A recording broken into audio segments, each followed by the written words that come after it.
SABC News. The African Perspective. Top stories: Asawa call on world leaders to prioritize improving funding models for tuberculosis. And 2 girls escape their armed captors in Nigeria. Good afternoon. I'm Jonani Tulo-Wepe. South African-based non-profit organisation dealing with TB and HIV has called on world leaders to prioritise improving funding models for tuberculosis. Leaders from G20 countries are meeting in Johannesburg at the weekend. It's the first time the G20 is meeting on African soil. An estimated 249,000 people in the country were diagnosed with various strains of tuberculosis in 2024. This is according to an NPO TB HIV care. Its CEO, Harry Hausler, says more funding is needed. South Africa has an estimated 249,000 people who developed TB in 2024. 54,000 people died of TB in 2024. There are a number of high-level issues that are important. One is to catalyze health financing and investment, and ensuring that there's adequate domestic financing for health in general, but also specifically for TB.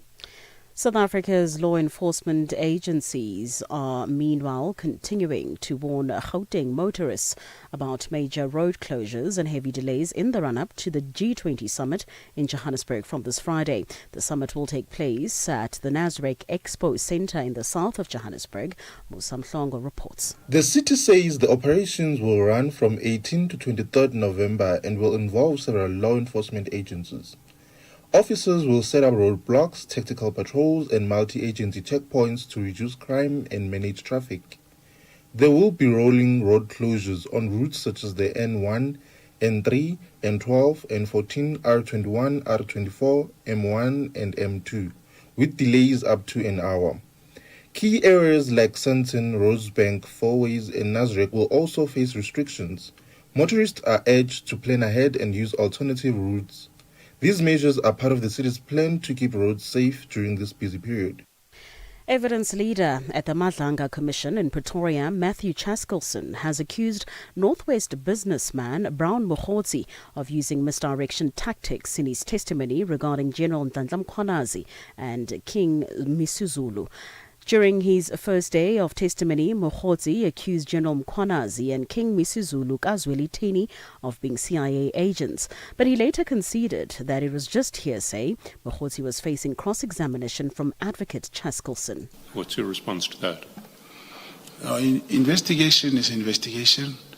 You may have that belief now, but ultimately the outcome of investigation will show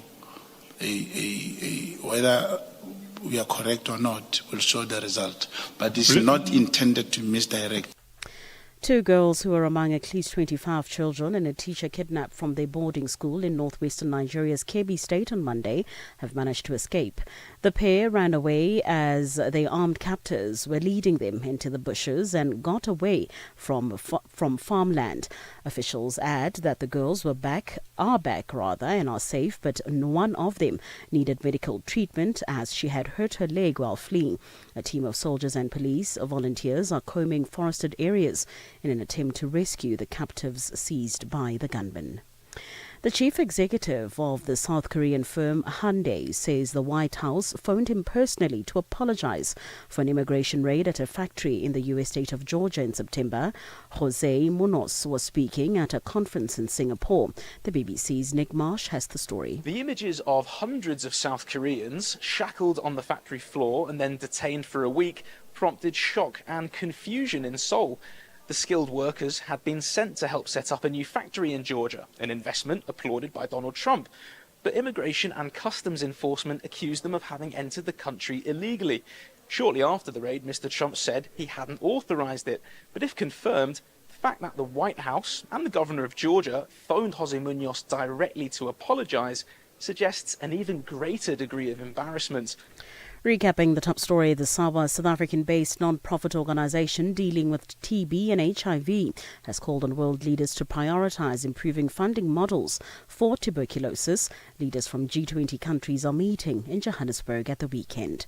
For any news stories you would like to share with us, please do send an email to newsroom@channelafrica.co.za or call us on +27 11 714 4459. For Channel Africa News, I am Jolani Tulo Wepe. SABC News. The African Perspective. In our sports headline, Africa gathers to celebrate its finest football icons with prize awards. And DP World Tour Q School final stage has been revealed. I'll be back with these and other stories at the bottom of the hour.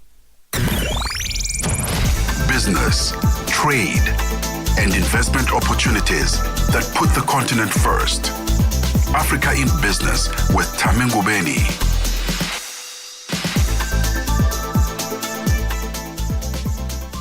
It is a very good afternoon to you, Algeria. Good afternoon, Benin, Kenya, Nigeria, Ethiopia. Good afternoon to you, Côte d'Ivoire. Good afternoon, Africa. Welcome to Africa in Business on Channel Africa. I'm Thami Ngubeni. A lot in store for you this afternoon. Yes, indeed.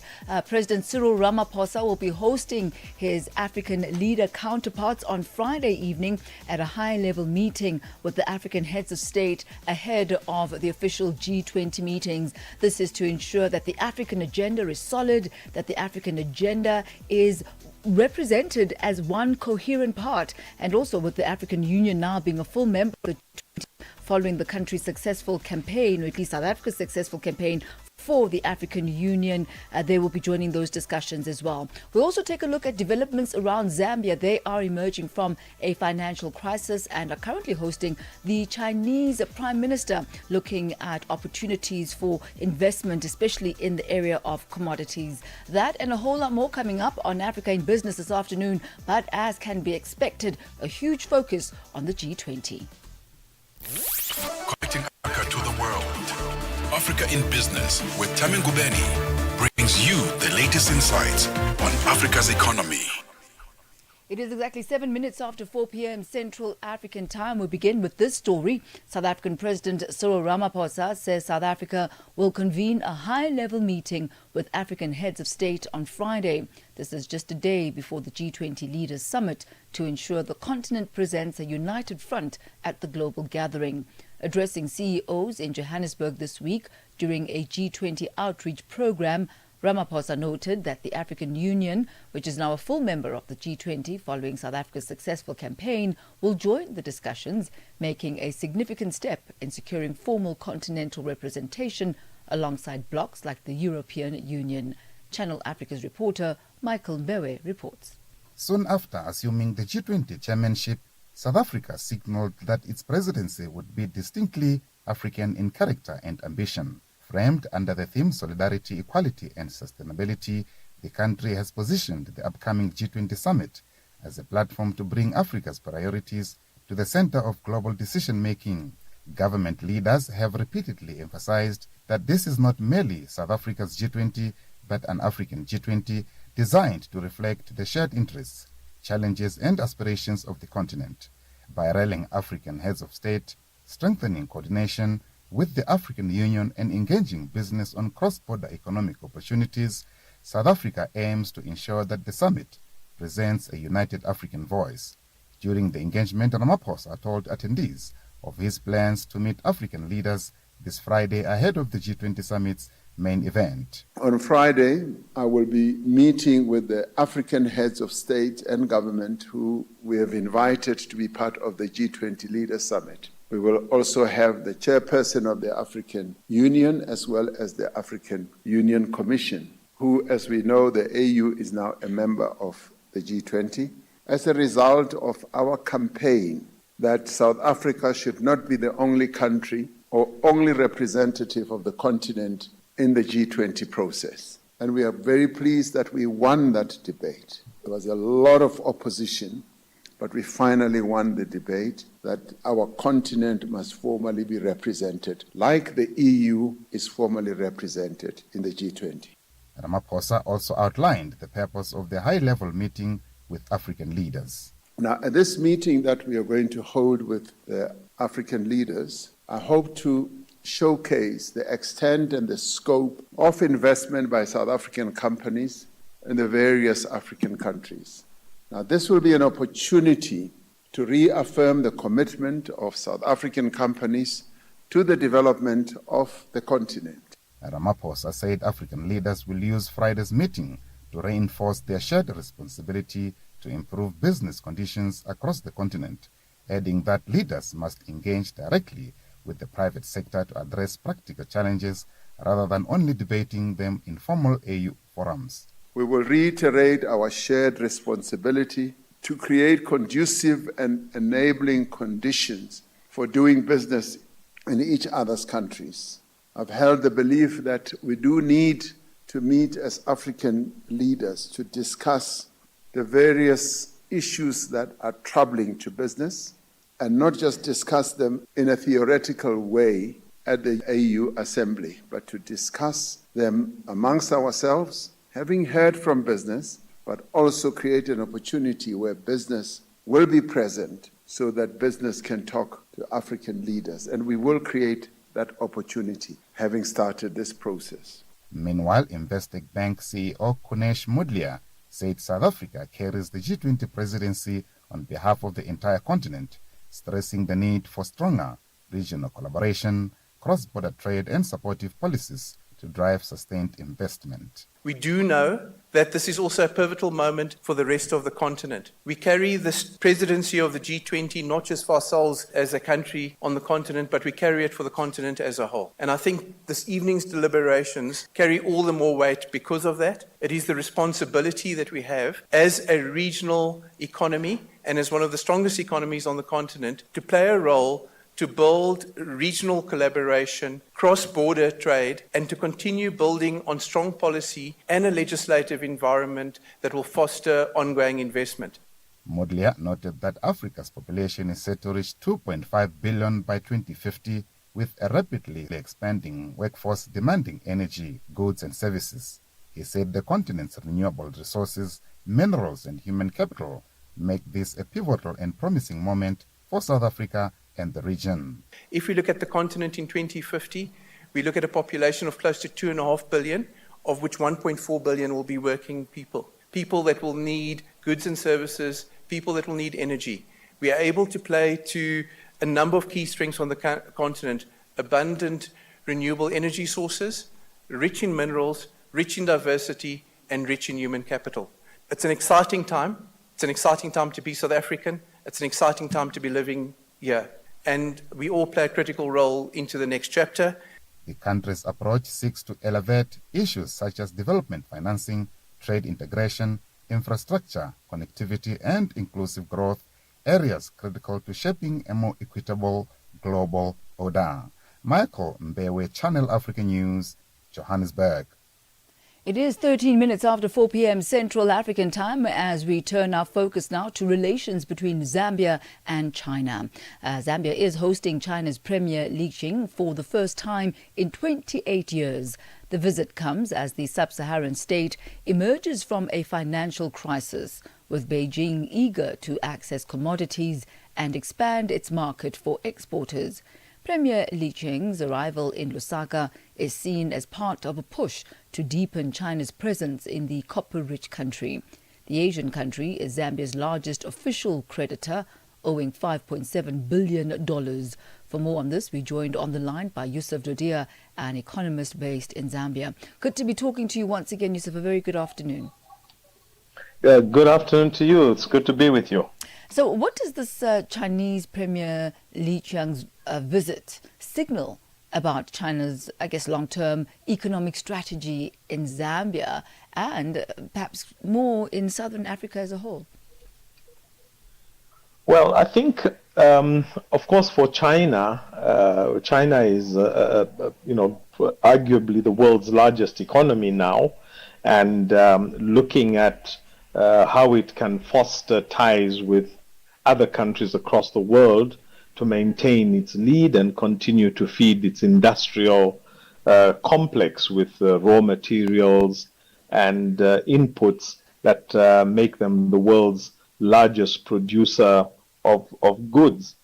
But I prefer to look at China as a development partner, where we don't spend too much time thinking about what China is trying to do.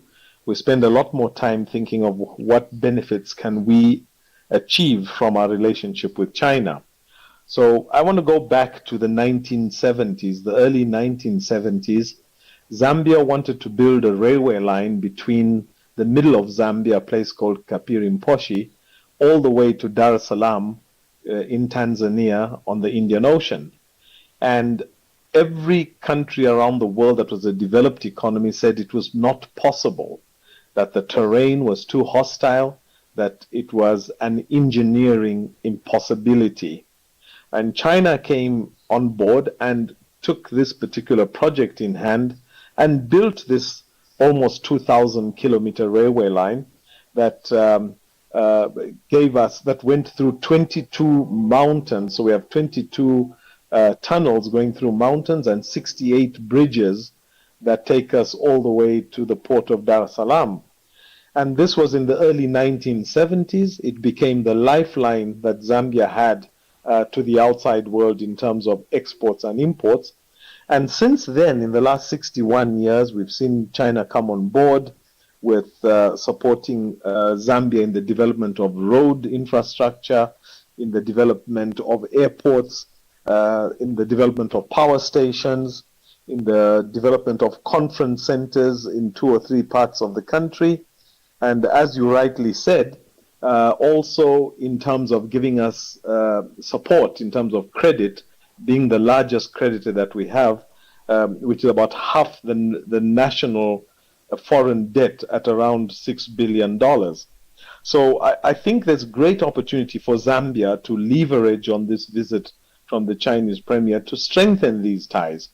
We do know that China also has a project called the Belt and Road Initiative, which is looking at infrastructure connectivity across countries. And remember that Zambia is at the moment landlocked. We have 8 neighbors. We'd love to see our connections to the neighbors around us, and China would be a very good development partner in achieving that through rail and road networks. And China is also taking the lead in trying to equalize the global financial system. We have a financial system that is predominantly driven by the United States and the European Union. And we're beginning to see under the BRICS initiative opportunities for other mechanisms that don't put African countries at the mercy of developed Western countries in terms of the value of their currencies and the trading regulations in terms of movement of money across the globe. So I believe that... Yes, I think we've spoken quite extensively about China's impact on Zambia and the developments which really date back decades. But how important is Zambia to China's supply chain? And I'm thinking specifically around the area of copper and other critical minerals.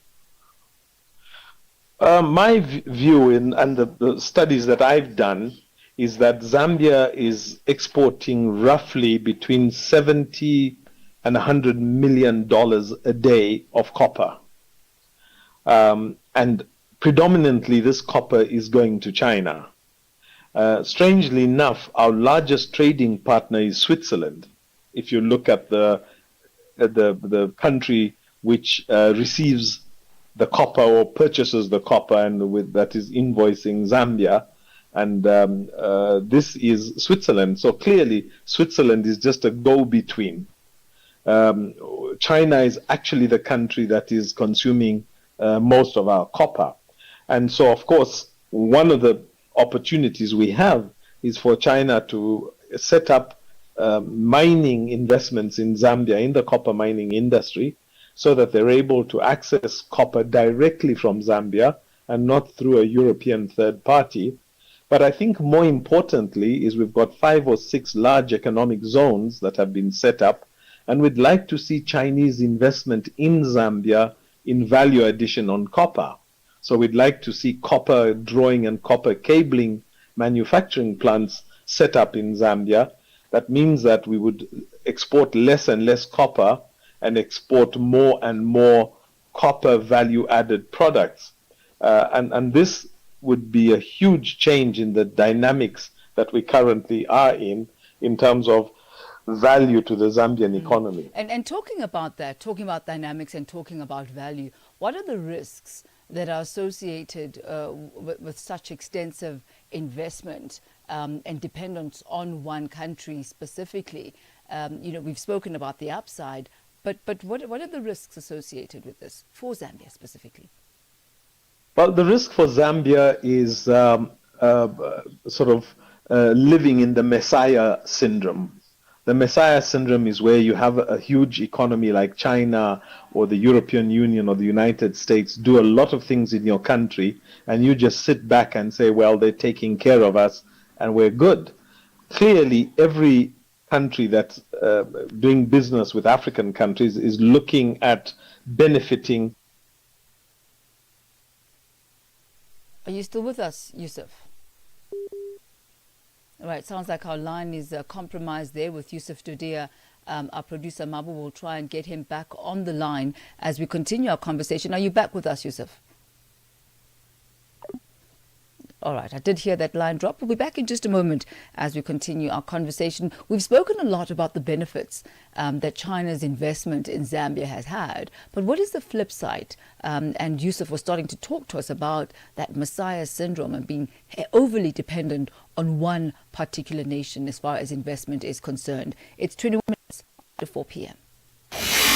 Channel Africa is evolving, and so are you. Stay connected wherever you are with our brand new website and mobile app. Stream your favorite shows, catch up on African news, culture, and conversations, all at your fingertips. Africa is just a tap away. Your world, your stories, now on the go. Stay connected wherever you are. Visit channelafrica.co.za or download the Channel Africa app today. Channel Africa, the African perspective. Africa means business. Tune into Africa in Business with Thami Ngubeni for the future of the African economy. Channel Africa, the African perspective. It is 22 minutes after 4 p.m. Central African time. We are going to try and get hold of Yusuf Dudia. We're still trying. We'll continue that conversation as soon as we have a line that has some integrity to it. But for now, let's move on to Ghana. The country plans to scrap 15% VAT on mining exploration to boost gold investment. The move could reposition the country in the race for gold exploration at a time when other West African states, such as Côte d'Ivoire and Guinea, are drawing increased attention from investors. Even though Ghana remains Africa's largest gold producer, it has reportedly recorded only a limited number of new mining projects in recent years, with the Chamber of Mines raising concerns, arguing that the tax undermines the country's competitiveness compared with other mining hubs. For more on this, we joined on the line by Ghanaian economist George Antwi Boasiako. A very good afternoon to you, George. Good to be talking to you once again. Welcome. Yeah, good afternoon. Thank you for having me. Let's first of all start by taking a look at the various factors that could have led to the Ghanaian government abolishing VAT on mineral processing, at least for now.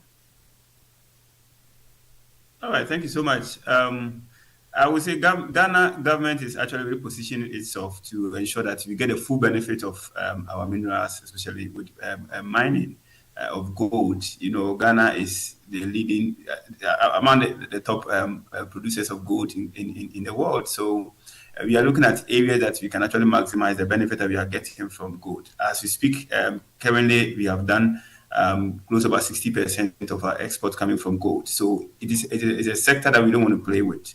And looking at the intervention this government is putting in place, first of all, we are looking at setting up a gold board to ensure that we add value to our mines before it goes out.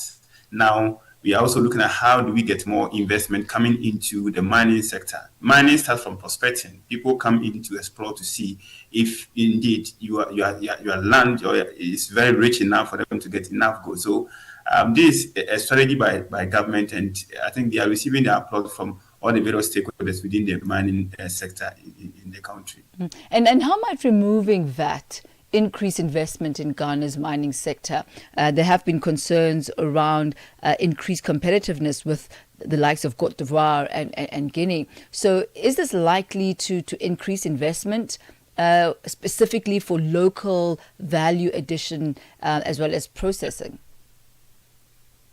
Yes, so first of all, I see this as a kind of a dual effect in terms of how government is trying to remove the 15% VAT on mining prospecting. The first part is that you are looking at attracting more investors coming into prospect. Prospecting is a risk. It's a high risk.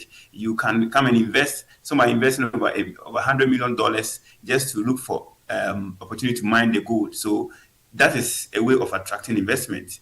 The other side is also that now government want to refine the gold. You want to add value to the gold. We have started with our jewelry, and we are looking at also ensuring that we don't just export the raw gold, but adding value to it. And that can achieve when we are actually getting more people to come in to mine the gold. So as they get the raw gold, then government also buy through the gold board, which is also another advantage that we are going to get. So we are getting two benefits, like I said. One is encouraging more investors coming to invest by coming to prospects, and which now is tax-free.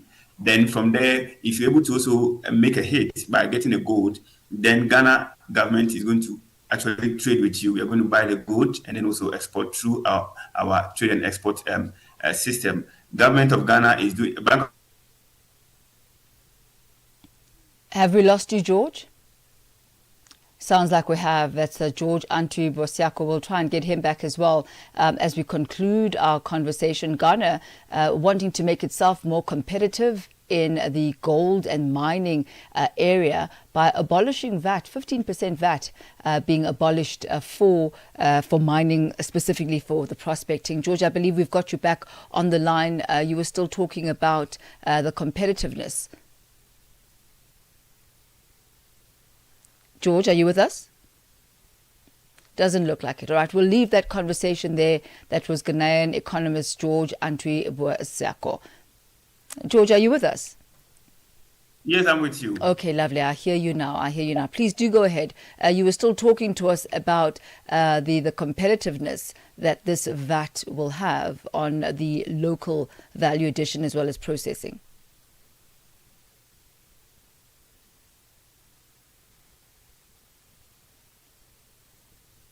All right. And unfortunately, George, we're going to have to leave it there. He was there and then we lost him completely. But that's George Antwi Bosiako, a Ghanaian economist. One question that I really did want to ask him, though, is whether this is going to ensure that the benefits of this VAT abolition are actually going to be distributed locally and experienced by local mining communities. Yes, it's all good and well to have the country be competitive and to be able to compete against the likes of Cote d'Ivoire and Guinea, but will there be reinvestment back into those mining towns, back into those mining communities? It's gone exactly 4:28. This weekend, South Africa will host the G20 Summit at the Nasrec Expo Center near Soweto. And Channel Africa will be right there to bring you live updates, interviews, and real-time insights from the main venue. And so, our regular lineup will be adjusted just a little bit for this weekend to accommodate the G20. On Saturday, the 22nd of November, the Oasis will broadcast for 2 hours. Out and About takes a break for a full look at the G20. After Africa at Play, our news and current affairs team will bring you special live broadcasts in 5 different languages directly from Nasrec. And normal programming will resume at 8 p.m. Central African Time.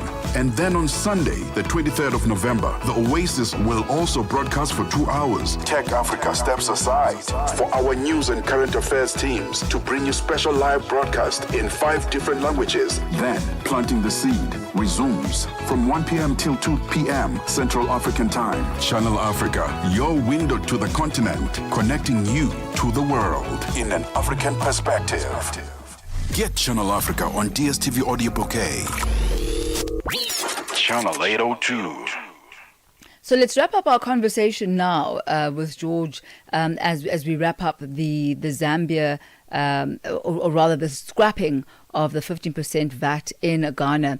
George, I was asking just before you got back onto the line whether this is going to benefit local mining communities, and how is the Ghanaian government going to ensure that these proceeds are distributed locally?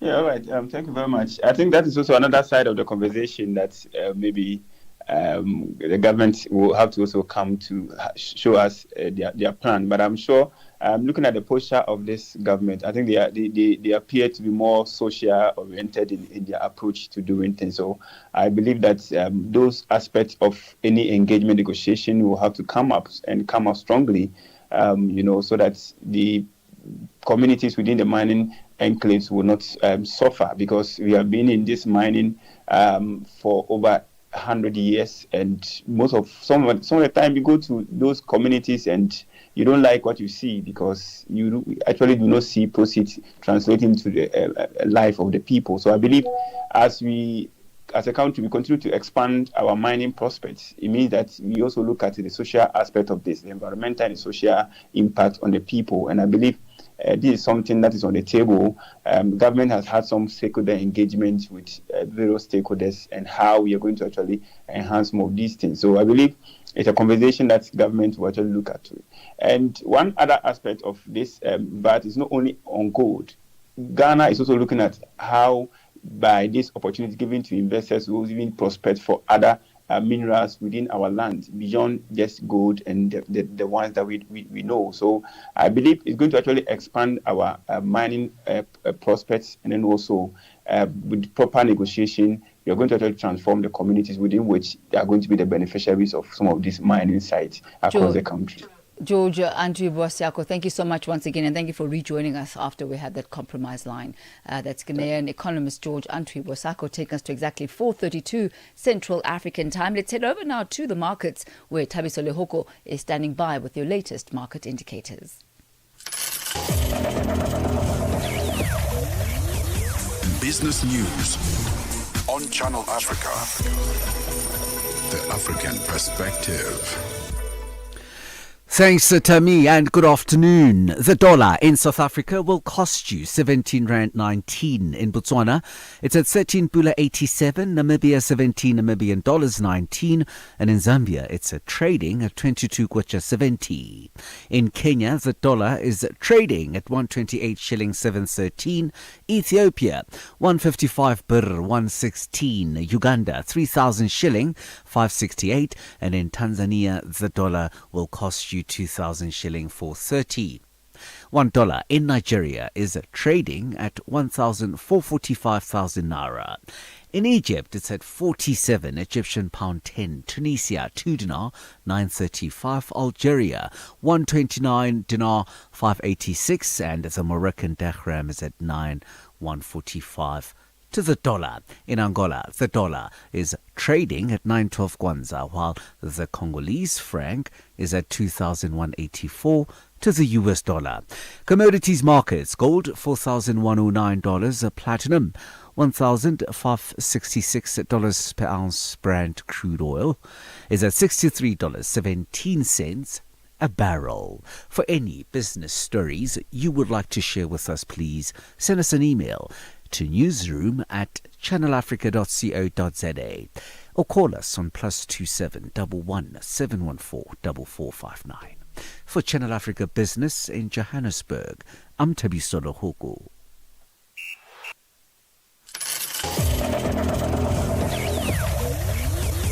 Business news on Channel Africa. The African perspective. And it's exactly 4:34 Central African Time as we head over to the sporting desk for the latest with Figile Lingwati. Sports on Channel Africa. The African perspective. Thami, we kick off with football news. African football's biggest night is set as the CAF Awards 2025 return to honor the brilliance, impact and rising stars shaping the continent's game tonight. Organized by the Confederation of African Football, CAF, the ceremony recognizes both individual excellence and collective achievements across clubs, national teams and coaching.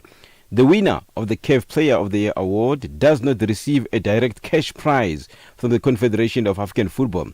The award is primarily for recognition, prestige and professional benefits. While there is no specific monetary breakdown for the winner, the recognition significantly increases a player's commercial value, reputation and potential for future endorsements on higher transfer fees. The Premier Soccer League, PSL, has acknowledged progress in the plans to introduce video assistant referee, the VAR technology, in South African football, but has indicated that the information key for that matter is still outstanding before the league can fully participate in the discussion. The matter was discussed during the Parliamentary Portfolio Committee briefing on sports, arts and culture, and the delegation recently travelled to Spain on the fact-finding mission. The group included the new appointed SAFA VAR project leader Daniel Bennett and Minister Getty McKenzie's special advisor Charles Sellers. But SAFA Vice President Ivan Khoza says they still need more clarity.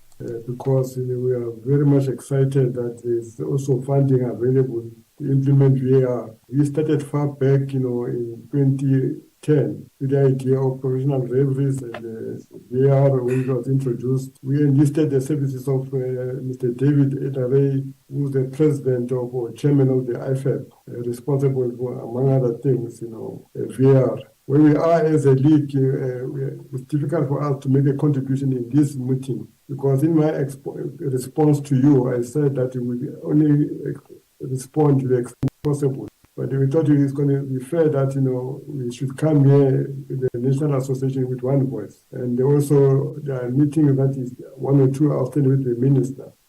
4 potential suppliers are under consideration for South Africa. Hawkeye Innovations from the UK, Portugal's Media Pro, Rigo from China and Spain's Quality Media. With all of these developments around, Khoza, before they were released from yesterday's meeting, continue to seek more information. So I thought it's very important to engage on these matters with our mother association, also with the minister, for clarity. So by the time we come here, maybe you send us questions to respond on questions. At the moment, you'll be shooting in the dark and maybe talking past each other as if there are issues. So I want to make sure that I err on the side of caution, to make sure we give an opportunity on what the committee wants us to answer. Reading the invitation, it does not assist me in the executive committee. What's the area that we must deal with VAR? We've got a lot of questions to ask, which are not supposed to be for this meeting, or for the meeting of the Joint Management Committee, where we are having the authority to engage with SAFA on matters of common interest.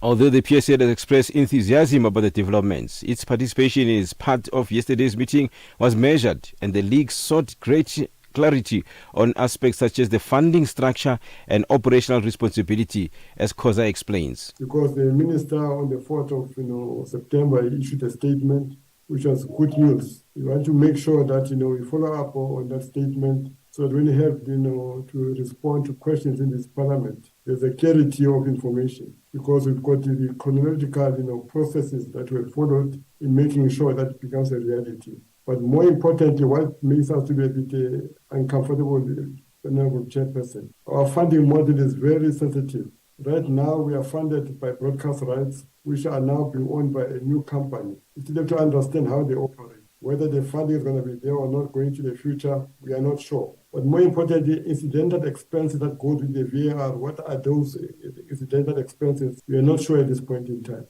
For any sports stories you'd like to share with us, please send an email to newsroom@channelafrica.co.za or call us on +2711 714 4459. This is Channel Africa Sport with me, Figile Lingwati. Sports on Channel Africa. The African perspective. Thank you to Tabiso Lihoko and Figile Lingwati. They take us to exactly 4:39. Now, the B20, which is South Africa's summit, kicked off today in Johannesburg, bringing together global business leaders, policymakers and innovators for discussions on inclusive growth, cooperation and the role of the private sector in shaping a resilient global economy. Channel Africa's Lebohang Mabange reports. We think it's fair to say that the B20 is not a side stream to the G20. We are its bloodstream. The statement set the tone as the B20 South Africa Summit opened in Johannesburg today, positioning business at the center of global problem solving. B20 co-chair South Africa Nonkululeko Nyembezi told delegates that the influence of G20 economies is undeniable and the private sector remains the main engine behind it. The G20 economies generate upwards of 80% of global GDP and generate 90% of the world's employment. The private sector is the connective tissue that makes that happen. It translates the resources, the talent, the technology, and the natural endowments into real work, real prosperity, and human flourishing. Nyembezi said this year's theme, inclusive growth and prosperity through global cooperation, is a deliberate commitment, not just a slogan. We chose the theme to guide us, inclusive growth and prosperity through global cooperation. We chose it deliberately, not as a slogan, but as a practical commitment. Indeed, in many respects, Africa is already a world leader in cooperation. The AfCFTA, or African Continental Free Trade Area, is among the most ambitious integration projects in the world today. Not because it's easy, not because the work is anywhere near complete, but because the strategic logic is overwhelming. International Finance Corporation Vice President for Africa at the World Bank Group, Ethiopia's Tafara, highlighted the rapid transformation taking place across the continent. Across the continent, we see remarkable dynamism. The private sector is emerging as a leading driver of progress. We see thriving digital economies in Kenya and Nigeria. We see green industrial corridors are taking shape in South Africa and Morocco. We see agribusiness transformation powered by technology and value addition. We see healthcare innovations from Nairobi to Lagos and from Cairo to Kigali. And we see a surge in renewable energy investments enabled by supportive policy frameworks. But Tafara also noted that significant challenges remain, including access to energy and global economic shocks. This momentum is not without challenges. Global shocks and tightening fiscal space are testing resilience. We live in a world where 733 million people still have no access to electricity, and 2.4 billion people still cook with fuels detrimental to their health and the environment. At the current rate, hundreds of millions of people will remain without electricity by 2030 because the COVID-19 pandemic slowed progress toward universal energy access. He warned that government alone cannot solve global crises. We all know it is impossible for national governments and the public sector to solve these daunting problems on their own and close the $2.5 trillion financing gap to achieve the United Nations Sustainable Development Goals. And so the math simply does not add up. We need the private sector. As day one of the summit draws to a close, delegates say the message is clear. Global cooperation must be meshed with action, and business will be central to driving that progress. Reporting for Channel Africa, I am Lebohang Mabange in Johannesburg, South Africa. Now, African leaders will meet in Johannesburg on Friday to present a united front ahead of the G20's Leaders Summit, as the United States will take leadership of the G20 in 2026. African leaders will, among other things, discuss how to take forward the African agenda over and above this and onto the global platform. A G20 Africa expert panel report, which was handed to President Cyril Ramaphosa earlier this week by the former South African Finance Minister Trevor Manuel, is expected to be thoroughly discussed as it touches the heart of Africa's financial difficulties. The report seeks to strengthen Africa's voice within the G20 finance track. Dimakatso Lishuru filed this report. The first G20 on the African continent has offered South Africa, that chairs this year's G20, a rare opportunity to place Africa's development priorities at the center of global economic discourse.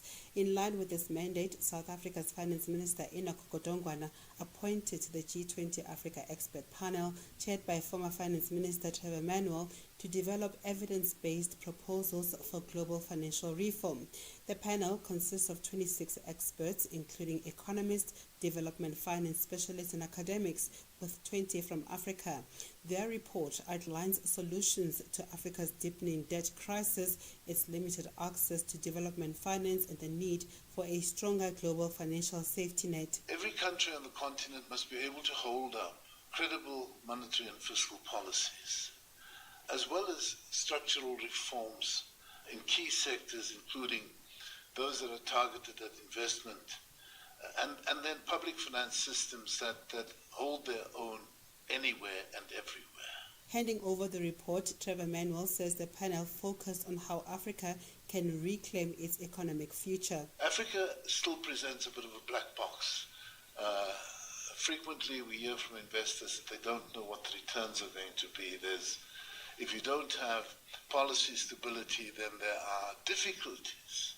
And so persuading people to invest in this environment becomes quite challenging. He highlighted the barriers to investment, including opaque perceptions of African economies. The idea that we are only a reference point for critical minerals that then get drilled out and taken off the African continent, leaving only poverty, is clearly what would present the antithesis of what the work of this expert panel has been. Manuel also warned that stringent international banking rules such as the Basel III framework inadvertently impedes infrastructure financing. He's called for a new fund supported by the IMF Gold Holdings, which amounts to hundreds of billions of dollars, thanks to the spike in the gold price, to help countries in distress. You can set up a system that allows countries to apply for a special fund created from this gold just sitting in the vaults of the IMF to deal with the development needs of the world, which would put it to far better use. But economist Bernard Wanji has poured water on this, saying the IMF stopped using gold as collateral in the 1970s. That monetary system has been abandoned since 1971, because prior to 1971, gold was the basis for monetary creation. This is no longer the case now. What are you going to do in 2 years when another problem will arise? The issue of the indebtedness of the Global South has been prominent this year, with about 10 reports having been released on the issue alone.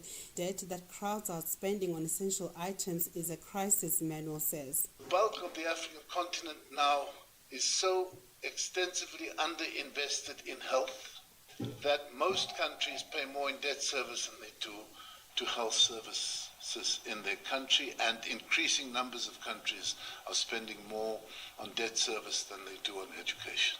So it is a profound crisis. But Wanji says African leaders have themselves to blame for the levels of indebtedness. So Africans have a tendency to contract debt, and then when it is time for repayment, they blame the lender.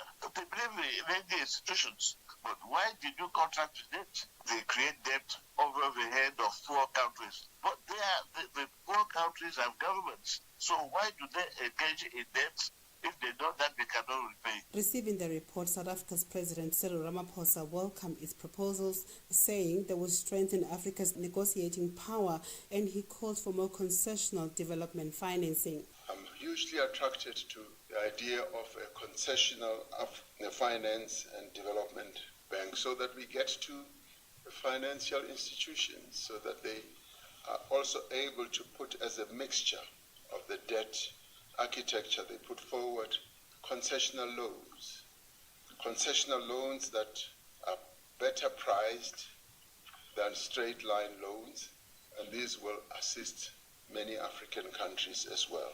Ramaphosa says the report will be a key starting point when African leaders gather on Friday and will feature prominently when the G20 heads of state meet on Saturday. For Channel Africa News in Johannesburg, I'm Dimakato Leshoro. 9 to 12 midday Central African Time.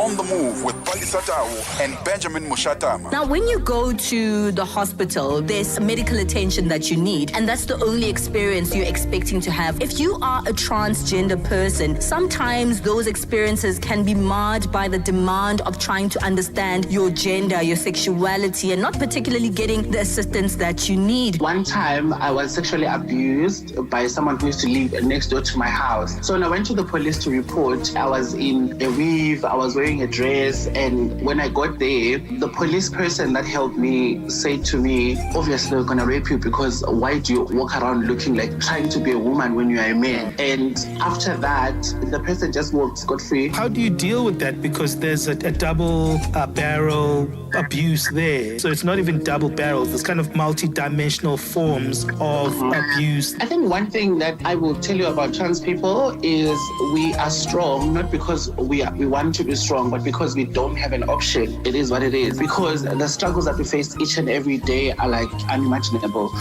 Keeping you on the know and on the move. Connecting Africa to the world. Africa in Business with Thami Ngubeni brings you the latest insights on Africa's economy. It is exactly 4:50 Central African Time as we look ahead to what Vue d'Afrique has in store for us today. Bonjour Joël. Bonjour à toi Thami, bonjour à tous les auditeurs de Channel Africa. Tout à l'heure c'est Vue d'Afrique et nous parlerons de la Côte d'Ivoire. 1143 candidats retenus par la commission électorale indépendante pour les législatives. Nous en parlerons avec notre correspondant sur place à Abidjan et nous parlerons également et entre autres de la RDC qui prolonge de 6 mois l'interdiction du commerce des minerais issus de 38 sites dans les provinces du Nord Kivu et Sud Kivu qui sont occupés par les rebelles. C'est cela pour les grands titres et bien d'autres sujets encore sur Vue d'Afrique tout à l'heure. Merci Thami. Merci beaucoup. That's Joël coming up at the top of the hour as she ushers in Vue d'Afrique. In just a moment, look at the markets with ABSA. Africa means business. Tune into Africa in Business with Thami Ngubeni for the future of the African economy. Channel Africa, the African perspective. Let's take a look now at the latest business and financial market developments. And for this conversation, we're joined by Lindile Malchas, investment strategist at ABSA Investments. A very good afternoon to you, Lindile. Good afternoon, Thami, and good afternoon to the listeners as well. So could you briefly walk us through the latest performance in both global and local markets? So just looking at performance, markets were a bit nervous last week. Investors were scaling back on the probability of the US Fed delivering hikes in December, and that also came across valuations that were a bit elevated. So we're seeing a continuation of that performance coming into this week. So global markets fell even further. And then if you look at it from a local perspective, the all share is in the green today, but overall still trading lower over the week. Then also look at the Rand. It is slightly flat today, so around the 17 Rand, close to 17 Rand 20 mark. But we did see it strengthen quite extensively last week following that midterm budget, hitting about below 17 Rand to the dollar. And the key takeaways from Coronation's results for the year ended 30th of September. Could you take us through those and also what it is that drove this performance? Yes, so some of these asset management businesses have been posting quite strong financial results, and that's on the back of the stronger market performance that we have seen. And even from a local perspective, we have seen local markets posting double-digit returns. So Coronation definitely benefiting from that. So we saw management fees rising by double-digit.